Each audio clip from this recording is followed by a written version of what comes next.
بسم اللہ الرحمن الرحیم۔ السلام علیکم ورحمۃ اللہ وبرکاتہ۔ ان الحمد للہ نحمده ونستعینه ونستغفره ونستهدیه والصلاة والسلام على سید المرسلین محمد وآلہ وصحبہ اجمعین، اما بعد۔ حاضرین و ناظرین، یہ درس قرآن نمبر 165 ہے اور آج سورۃ البقرہ کی صرف ایک آیت کی تلاوت و تشریح کی جائے گی، آیت نمبر 211۔ اعوذ باللہ من الشیطان الرجیم، بسم اللہ الرحمن الرحیم۔ سل بنی اسرائیل کم آتیناہم من آیت بینہ ومن یبدل نعمت اللہ من بعد ما جاءته فإن اللہ شدید العقاب۔ صدق اللہ العظیم۔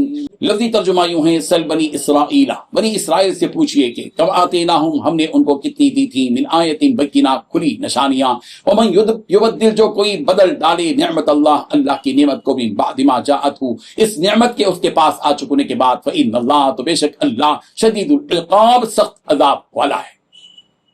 ترجمہ یوں ہے، بنی اسرائیل سے پوچھو کہ ہم نے ان کو کتنی ساری کھلی نشانیاں دی تھی، اور جس شخص کے پاس اللہ کی نعمت آ چکی ہو پھر وہ اس کو بدل ڈالے تو اسے یاد رکھنا چاہیے کہ اللہ کا عذاب بڑا سخت ہے۔ اس آیت میں دو باتیں بتلائی گئی ہیں۔ پہلی بات، بنی اسرائیل سے پوچھئے ہم نے ان کو کتنی ساری کھلی نشانیاں دی تھی۔ دوسری بات، جس شخص کے پاس اللہ کی نعمت آ چکی ہو پھر وہ اس کو بدل ڈالے تو اسے یاد رکھنا چاہیے کہ اللہ کا عذاب بڑا سخت ہے۔ بزرگان محترم، ہم جانتے ہیں کہ اللہ تبارک و تعالیٰ نے اللہ تعالیٰ کے بنی اسرائیل پر سینکڑوں احسانات اور انعامات، مگر ان تمام احسانات اور انعامات کا جواب بنی اسرائیل نے سرکشی اور نافرمانی سے دیا۔ حق کو قبول کرنے کے لیے انہیں کھلی دلیلیں دی، چاہیے تو یہ تھا کہ وہ ہدایت حاصل کرتے، مگر بنی اسرائیل نے گمراہی پر کمر باندھی اور اس کی سزا بھی ان کو ملتی رہی۔ اللہ تبارک و تعالیٰ نے ان کی ہدایت کے لیے آسمانی کتاب تورات عطا فرمائی، بنی اسرائیل نے اس کا انکار کیا، اللہ کا کلام سنا مگر اس میں شبہات نکالے، بجلی سے ہلاک کیے گئے، دریا میں راستے بنا کر ان کی نجات کا سامان پیدا کیا گیا۔ اس احسان عظیم پر شکر بجا لانے کے بجائے گوسالہ پرستی اختیار کی، بچڑے کی پوجا کی، حقیر بچڑے کی پوجا شروع کر دی، جس پر قتل کی سزا سنا دی۔ من و سلوہ اتارا گیا۔